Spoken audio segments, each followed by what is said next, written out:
দর্শক, রাজধানীর সোহরাওয়ার্দী উদ্যানে হেফাজতে ইসলামের যে মহাসমাবেশ চলছে সেই সমাবেশ স্থলে দলটির কেন্দ্রীয় নেতারা বক্তব্য দিচ্ছেন। আমরা এখন সরাসরি চলে যাব সেখানে।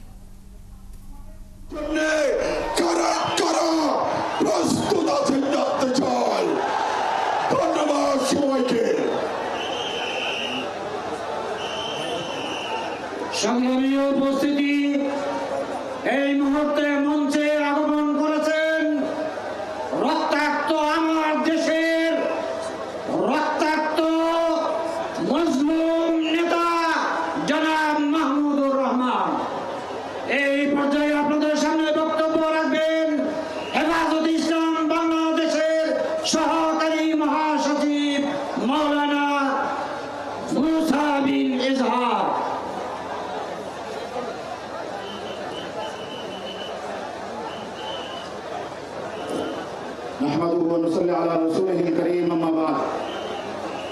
আমরা জুলাই বিপ্লবের রক্তের মাধ্যমে আমরা এই দেশকে নতুন করে স্বাধীন করেছি।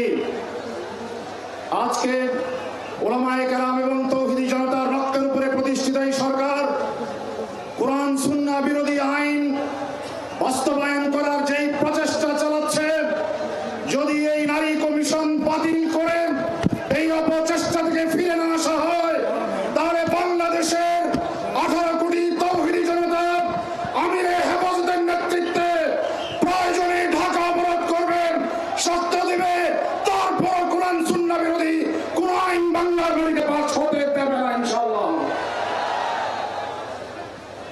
সংগ্রামী সাথী ও বন্ধুগণ, দক্ষিণ সাইডে স্টেজের বাম সাইডে একটু মেহরবানি করে বসবেন। আপনাদের হইচয়ের কারণে আমাদের মাহফিল পরিচালনায় কষ্ট হচ্ছে। যারা এখন বসেছেন আর একজন লোক এখান থেকে দাঁড়াবেন।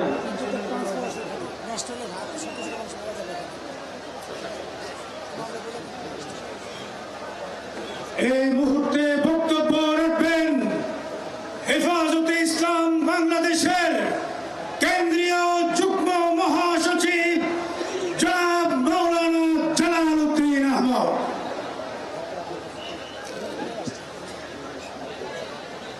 আসসালামু আলাইকুম ওয়া রাহমাতুল্লাহি ওয়া বারাকাতুহু। উপস্থিত আজকের মহাসমাবেশের সংগ্রামী সভাপতি, আমির হেফাজত, জাতীয় নেতৃবৃন্দ, সামনে উপস্থিত তৌহিদি জনতা, আমাদের বর্তমান সরকার নারী সংস্কার বিষয়ে একটি কমিটি করেছে।